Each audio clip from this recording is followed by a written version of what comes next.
될 수가 있거든요. 그래서 이 상태로 한 10분을 두는 겁니다. 잘 바르지 않는 부위들이 차이가 명확하게 보이는 것을 보여주는 사진들입니다.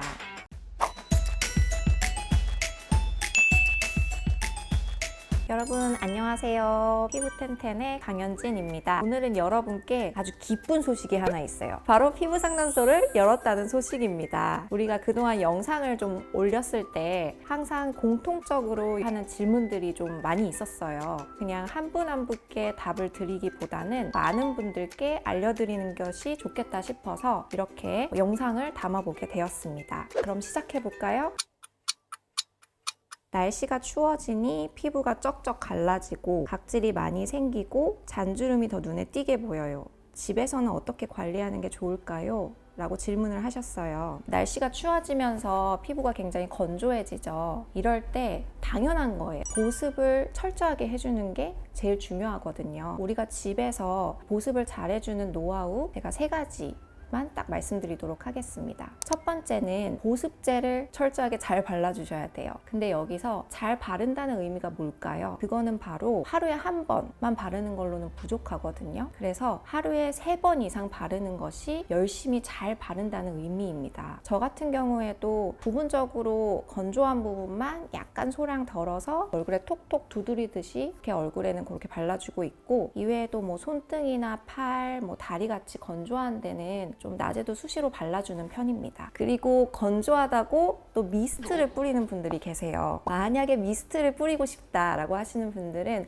조금 멀리 떨어져서 이렇게 뿌려주고 공기를 좀 가습해주는 정도로 효과를 보시면 될 것 같습니다. 바세린이나 오일을 현명하게 사용하자입니다. 아까는 보습을 했잖아요. 수분을 보충을 했으면 이 수분이 날아가지 못하게 막아줘야지 촉촉함이 더 오래 유지가 되거든요. 그러한 역할을 하는 것이 바로 바세린이나 오일입니다. 근데 이런 것들을 너무 얼굴 전체에 욕심을 내서 많이 바른다거나 하면은 트러블이 없는 분들은 괜찮을 수 있는데, 피부가 좀 건조하고 예민하고 이러신 분들은 오히려 자극이 되거나 트러블이 생길 수도 있고, 또 지성 피부인 분들은 여드름이 생길 수가 있어요. 그래서 이러한 오일이나 바세린을 바를 때는 정말 건조한 부분만 부분적으로 얇게 발라주는 것이 좋을 것 같습니다. 무리한 각질 제거는 하지 말자입니다. 일부 지성 피부나 저항성 피부에는 도움이 될지 몰라도 이러한 각질 제거를 너무 반복적으로 하다 보면 이것 또한 일종의 피부의 장벽을 손상시킬 수 있기 때문에 오히려 피부가 더 건조해지고 예민해질 수 있거든요. 그래서 우리 눈에 각질이 보인다면 그거를 제거하기보다는 보습제를 한 번 더 발라주는 것이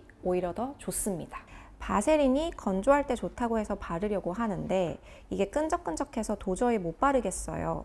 입술, 손 너무 건조할 때는 어떻게 해주는 게 좋을까요? 라고 질문을 주셨는데요. 바세린이 건조한 피부에 좋다고 해가지고 이제 바르고 싶었는데 이 바세린이 너무 기름지고 끈적끈적해서 꺼렸던 적 많으시죠? 이게 너무 끈적끈적하다 보니까 포기했던 분들이 주변에도 굉장히 많거든요. 그래서 제가 이 끈적임을 좀 최소화해가지고 효과적으로 바세린을 바를 수 있는 방법 3가지에 대해서 알려드리도록 하겠습니다. 우선 첫 번째, 정말 간단해요. 얇게 펴 바르시면 됩니다. 어떻게 바르냐? 이게 조금만 소량 도포를 해서 아주 얇게 이렇게 펴 바르시는 겁니다. 이게 바세린이 대표적인 효과가 일종의 피부의 오일막을 형성을 해서 밀폐 효과를 함으로써 피부에 수분이 증발되는 것을 막는 게 대표적인 효과이기 때문에 굳이 이거를 막 두껍게 바를 필요가 없어요. 근데 이래도 나는 너무 끈적여서 싫다라고 하시는 분들이 있죠. 그럴 경우에는 일단은 끈적이는 건 어쩔 수가 없어요. 그래서 딱 10분만 이 끈적임을 견디고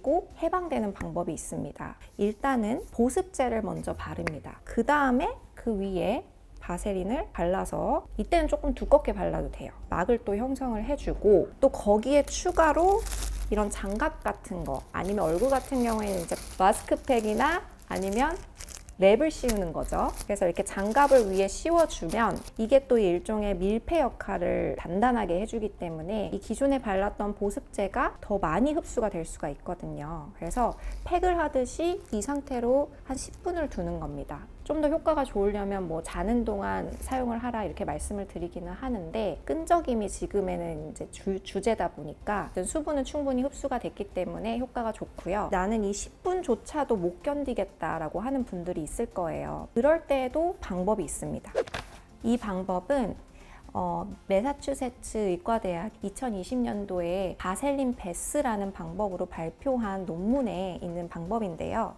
바세린을 먼저 발라주시고 그 다음에 흐르는 물에 씻어내는 겁니다. 씻어내면 어느 정도의 바세린이 조금 씻겨 나가겠죠. 수건으로 좀 톡톡톡 두드려 준 다음에 이 위에 보습제를 발라주면 좀 더 효과적으로 촉촉함을 유지할 수 있습니다. 제형을 좀 더 부드럽게 하기 위해서 뭐 바세린에 오일을 섞거나 하는 방법도 있기는 한데, 그게 잘 맞으면 사용을 해도 괜찮기는 한데, 바세린도 기름이고 오일도 기름이잖아요. 두 가지가 다 밀폐해제 역할을 하는 거는 비슷하거든요. 그래서 바를 필요는 없을 것 같고, 바세린만 해도 충분히 역할을 할 수 있다라고 저는 생각하기는 합니다. 지성 피부이신 분들이 할 경우에는 오히려 여드름이나 트러블이 유발될 수 있기 때문에 이런 거는 좀 자제해 주시면 좋겠고, 근데 사실 바세린 자체도 너무 지성 피부인 분들이 바르면 모공이 막힐 수가 있어서 피지 분비가 원활하게 되지 않기 때문에 여드름이 생길 수 있어요. 그래서 항상 이런 걸 바를 때는 본인의 피부 타입을 보고 필요한 부분만 적절하게 사용하는 것이 좋겠습니다. 고민이 있거나 하면은 댓글로 달아주세요. 구독과 좋아요도 부탁드려요. 자, 다음으로는 20대 초반에는 아무 걱정이 없었는데 곧 30대를 앞뒀어요. 주변에 하나둘 피부과에서 가서 상담도 받고 시술도 받는 친구들도 많아지고 있는데, 원장님이 생각하시는 가성비 최고 시술은 무엇인가요? 저는 개인적으로 가성비 최고의 시술은 보톡스라고 생각을 합니다. 보톡스만큼 주름에 효과적이고 저렴하고 간단한 시술은 없거든요. 우리 30대가 되면서 이제 슬슬 노화가 진행이 돼서 주름이 하나 두 개씩 생기기 시작하죠. 보통은 처음에는 표정을 지어서 우리 근육이 수축할 때 생기는 그런 주름들이 이제 처음에 생기게 되고, 이게 반복적으로 이런 같은 부위에 주름이 생기다 보면은 나중에는 무표정으로 가만히 있는데도 그 주름이 고정이 되어 있어요. 근데 이러한 고정 주름 같은 경우에는 한번 생겨버리면 여러 가지 시술을 해도 어려울 수 있거든요. 그래서 이러한 고정 주름이 생기기 전에 보톡스를 맞아서 예방하는 것이 제일 좋습니다. 근데 이렇게 말씀을 드리면 보톡스 너무 자주 맞아야 되는 거 아닌가요? 라고 질문을 하세요. 일단 주름 보톡스 같은 경우에는 보통 한 4개월에서 6개월 간격으로 맞거든요. 그러니까 많아봐야 1년에 두세 번 정도만 맞으시면 되세요. 우리 피부를 위해서 1년에 두세 번 정도, 그리고 한 5분이면 시술이 끝나는데 그 정도 투자는 할 수 있잖아요. 그리고 또 질문을 하시는 게, 보톡스를 너무 많이 맞으면 내성이 생긴다고 하는데 괜찮은 건가요? 라고 하세요. 보톡스가 내성이 생기는 원리는 바로 보툴리눔 톡신이라고 하죠. 핵심 성분이 불안정하기 때문에 주변에 복합 단백질들이 존재하거든요. 일종의 외부 물질이라고 인식을 하고 항체를 형성을 해서 내성이 생기는 거예요. 그래서 요새는 이러한 내성을 좀 줄이기 위해서 이 복합 단백질 성분은 최대한 줄여주고 순수 보툴리눔 톡신만 만들어져 있는 제품들이 나와 있는데, 실제로는 내성이 생기는 경우는 굉장히 드물고, 그래도 내성이 걱정이 된다라고 하시면 요새는 내성 걱정 없는 보톡스들이 나와 있어요. 원래는 제오민 제품이 있었고, 또 이 제오민이 좀 가격적으로 부담이 되시는 분들은 국내산으로 코어톡스라고 좋은 제품이 또 나와 있기 때문에 그러한 제품들을 맞아보시는 것을 추천드립니다. 저는 1년에 보통 한 3번 정도 코어톡스를 맞고 있습니다. 햇빛을 어느 정도 봐야 비타민 D가 생긴다는데 자외선 차단제를 꼭 발라야 하나요? 결론부터 말씀드리면 네, 자외선 차단제는 꼭 발라야 합니다. 왜냐하면 자외선이 우리 피부에 일으키는 문제점들이 너무나도 무궁무진하게 많거든요. 우선 충격적인 사진들 먼저 보고 가실게요. 이 사진들은 자외선 차단제를 이제 꾸준히 잘 바르는 부위들과 잘 바르지 않는 부위들이 차이가 명확하게 보이는 것을 보여주는 사진들입니다. 그래서 우리가 이제 자외선에 자외선에 장기간 노출이 되다 보면 기본적으로 얼굴에 탄력이 떨어져서 잔주름이 이제 많이 생기게 되고요. 거기에 추가적으로 뭐 기미나 잡티, 주근깨 같은 색소 질환들도 많이 생기고 안 좋은 경우에는 피부암도 생길 수가 있어요. 그래서 이러한 자외선을 차단해 주기 위해서 간편하고 효과적인 방법이 바로 자외선 차단제를 잘 바르는 것입니다. 자외선 차단제를 잘 바르는 것만으로도 이런 것을 충분히 예방할 수 있는데 안 바를 이유가 없겠죠. 근데 이제 질문에서는 비타민 D 생성에 영향을 주는 것이 아니냐라는 것인데, 물론 햇빛이 우리 몸에서 비타민 D를 만드는데 중요한 역할을 하는 것은 맞습니다. 하지만 자외선 차단제를 바르면 비타민 D 합성이 방해가 될까요? 그것에 대해서 알아보는 한 연구가 있었는데요. 메이오 클리닉에서 20대 이상의 미국 성인들을 대상으로 자외선 차단제를 열심히 발랐던 군과 그렇지 않은 군을 비교를 해봤어요. 비교를 해본 결과 그 두 군 간의 비타민 D 합성에 유의미한 차이가 있지 않다라는 결론이 나왔거든요. 결국 자외선 차단제를 바른다는 것만으로 비타민 D 생성에 영향을 주기는 어렵다는 것이죠. 그래서 건강한 성인의 경우 일주일에 2번 이상 하루 한 번에 20분에서 30분 정도의 가벼운 산책, 그리고 비타민 D가 많이 포함된 음식들, 대표적으로는 생선이 있겠죠. 그런 음식들을 충분히 섭취를 해주고, 또 추가적으로 비타민 D 영양제를 먹으면 우리가 하루에 권장되는 비타민 D